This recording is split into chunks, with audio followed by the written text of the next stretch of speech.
There is a country where, if you gather every single person who was born there and still lives there, you will have counted less than half of the people who call it home. 500,000 people live on these 10 small volcanic islands scattered off the coast of West Africa, 700 kilometers from the nearest continent. But somewhere between 700,000 and over 1 million more people who share its blood, its music, and its name live somewhere else entirely. In Boston, in Lisbon, in Rotterdam, in Paris. Entire neighborhoods in New England speak its Creole. Entire generations have never set foot on the islands their grandparents call home. Yet they mourn it, sing about it, and send money back to it every single month. This is Cabo Verde, a nation that exists twice, once on the map and once in exile. To understand how a country's shadow became larger than the country itself, we have to go back more than 500 years, to the exact moment these islands stopped being empty. Before 1460, these islands had no name because they had no people. No indigenous population ever settled here. No farmers, no fishermen, no kingdoms. They were too dry, too isolated, too far from anywhere for anyone to bother. Then Portuguese navigators, pushing further down the African coast than any European had gone before, found them. Barren, windswept, and, to a 15th century mind hungry for trade routes, perfectly placed. Cabo Verde sat exactly where three worlds met. Europe to the north, West Africa a week's sail to the east, and the open Atlantic, soon to lead to the Americas, to the west. An empty rock in the ocean had just become the most valuable kind of real estate in the world, a crossroads nobody else controlled. In 1462, Portuguese settlers founded a town on the island of Santiago, in a narrow valley with fresh water and a natural harbor shielded by cliffs. They called it Ribeira Grande, the Great River. Today, this same place is known as Cidade Velha, the Old City. And what happened here over the next century would make it, for a time, one of the richest and most important towns in the entire Atlantic world. It would also make it one of the most sorrowful.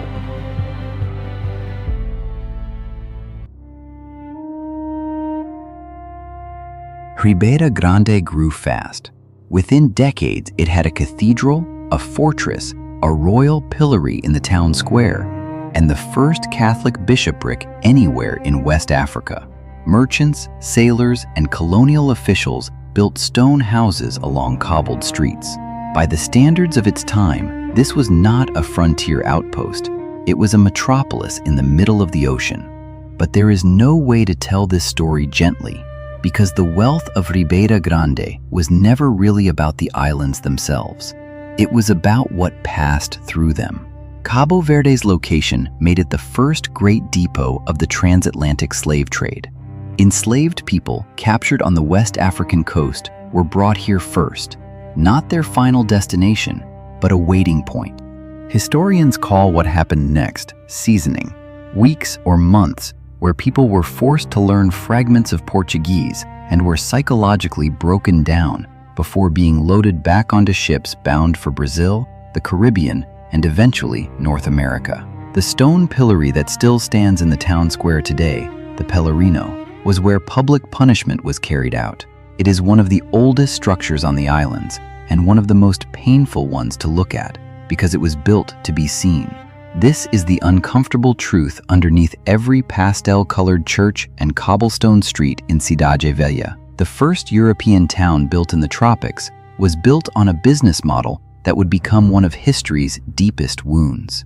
Millions of people passed through places like this one on their way to a life of forced labor across an ocean they never chose to cross. And yet, out of this brutal economy, something else was also being created almost by accident. A genuinely new culture. Portuguese colonists, African traders, and enslaved people from dozens of different ethnic groups were thrown together on 10 small islands with nowhere else to go.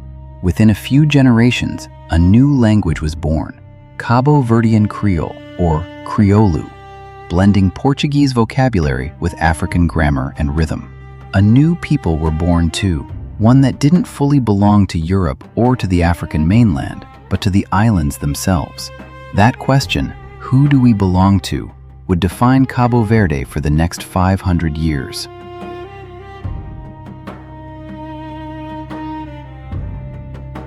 Wealth this exposed does not stay unnoticed, and Ribeira Grande had no real walls, no real army, just a fortress on a hill and a harbor full of merchant riches. In November of 1585, an English fleet of 25 ships and more than 2,000 men appeared on the horizon. At their head was a name that still makes historians of the Atlantic world sit up straight: Sir Francis Drake. England and Spain, which then also ruled Portugal, were at war. Drake's mission was simple and brutal: hit Spain's colonial network wherever it was richest and least defended. Ribeira Grande fit both descriptions perfectly. The residents didn't stay to fight. They fled into the volcanic hills that surround the valley, watching from a distance as Drake's men moved through their town. When his fleet finally sailed away, much of Ribeira Grande was ash. The town rebuilt. It always did. But something had shifted. The city that pirates and rival empires now knew as an easy target for looting, and the arrival of a second devastating raid over a century later made its slow decline unstoppable. By 1770, the Portuguese crown had moved the capital to a more defensible port a few kilometers away, a town called Praia, which remains Cabo Verde's capital to this day. Ribeira Grande, once one of the wealthiest towns in the Atlantic, faded into a quiet farming valley. Today, UNESCO protects what remains of it as a World Heritage Site, the physical memory of the first chapter in a very long story of survival. If the 16th century was Cabo Verde's age of dark wealth, the centuries that followed were its age of dark poverty. These are volcanic islands with almost no permanent rivers, dependent entirely on seasonal rain that, some years, simply never comes. Once the slave trade declined in the 19th century and took the island's commercial importance with it, Cabo Verde was left as a remote, drought-prone colony that mattered very little to the empire that governed it. The droughts came in waves, the late 1700s, repeatedly through the 1800s, and again through the first half of the 20th century. When the rain failed, crops failed. And when crops failed on isolated islands with no reserves and a colonial government that offered little help, people starved. Historians estimate that tens of thousands of Cabo Verdeans died of famine in just the first 50 years of the 1900s alone, a staggering number for a population this small. Faced with a homeland that could no longer feed them, Cabo Verdeans made a decision that would define their national identity for the next 200 years. They left.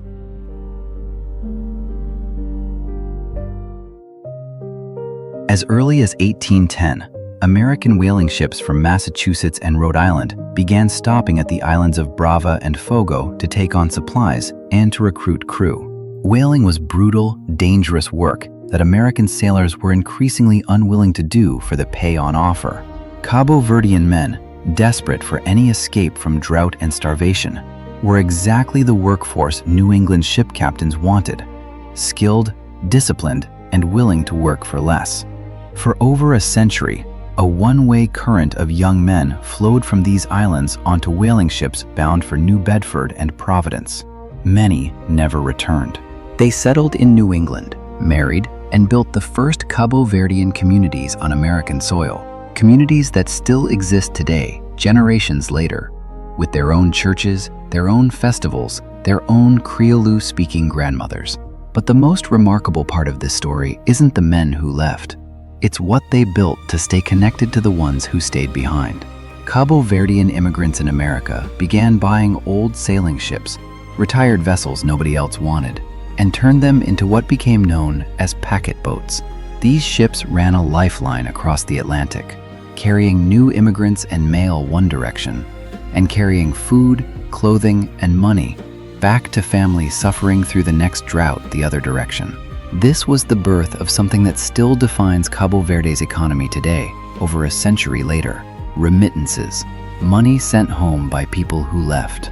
Even now, funds sent back by the diaspora make up more than 10% of the entire country's economic output, one of the highest rates of any nation on Earth.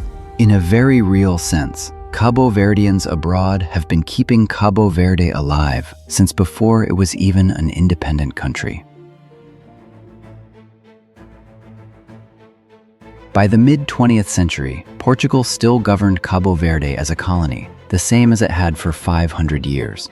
But a new generation, educated and connected across the wider Portuguese-speaking African world, began asking a question their ancestors could never safely ask out loud. Why? In 1956, a Cabo Verdean Guinean agronomist named Amílcar Cabral co-founded a movement calling for the independence of both Cabo Verde and Guinea-Bissau, two very different Portuguese colonies bound together by shared resistance. Cabral was not a soldier by training. He studied soil and crops. But he understood something the colonial government didn't, that decades of drought, famine, and neglect had already radicalized an entire generation of islanders, long before any political movement arrived. The movement grew. Portugal's secret police tried to infiltrate and crush it. In January of 1973, Amílcar Cabral was assassinated, struck down before he ever saw the independence he had spent 17 years fighting for. Just over a year later, everything changed anyway, not because of a battle in Cabo Verde, but because of a revolution in Lisbon itself. In April 1974, Portugal's own dictatorship collapsed in what became known as the Carnation Revolution. The new Portuguese government, exhausted by colonial wars across Africa, agreed to let its remaining colonies go. On July 5, 1975, in the town square of Praia, power was formally handed to Cabo Verde's new National Assembly. No war had ever needed to be fought on the islands themselves. After 5 centuries, Cabo Verde belonged to no one but itself. The celebration didn't last long before reality set in.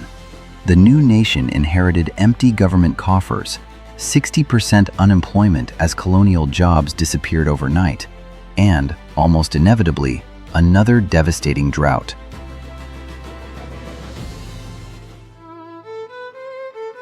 Independence had not ended the island's oldest enemy. It had simply removed the excuse of blaming someone else for it. And yet, half a century later, Cabo Verde is often held up as one of Africa's most stable democracies. A small nation that transitioned peacefully, avoided the civil wars that scarred so many of its post-colonial neighbors, and built one of the more resilient economies in the region. Some of that stability comes from tourism, from fishing, from a government that has generally kept the peace. But a huge part of it still comes from that same current that started with whaling ships 200 years ago: money and love sent home from abroad. There is a word in Cabo Verdean culture that doesn't translate cleanly into English: saudade. It roughly means longing, a deep, aching nostalgia for someone or something far away. It's the emotional backbone of morna, the slow, mournful style of music that Cabo Verde gave to the world, made globally famous by a singer named Cesaria Évora, who performed barefoot on stages from Paris to New York, singing about islands most of her audience had never seen. Saudade isn't just a song lyric. It's the actual, lived condition of being Cabo Verdean. It's what a grandmother in Boston feels for a village she left 60 years ago. It's what a young man on Fogo Island feels for a father working in Rotterdam he barely remembers. It is a national identity built, quite literally, on the ache of separation. No other country tells its history quite like this: discovered empty, filled by tragedy, emptied again by drought, and ultimately defined not by the people who stayed, but by the ones who had to leave and never stopped loving what they left behind. So when we ask how a nation of 500,000 people came to have a diaspora nearly twice its size, the answer isn't a single event. It's 500 years of a place too small and too dry to hold everyone it created. A place that exported its own people the way it once, tragically, was forced to become a waypoint for others. But Cabo Verde never disappeared into that exodus. If anything, the opposite happened. Every remittance sent home, every packet boat that crossed the Atlantic, every mournful Morna song sung an ocean away, became another thread tying the diaspora back to these 10 small islands. Cabo Verde isn't just a country on a map anymore. It's a feeling that 500,000 people carry with them, wherever in the world they happen to wake up.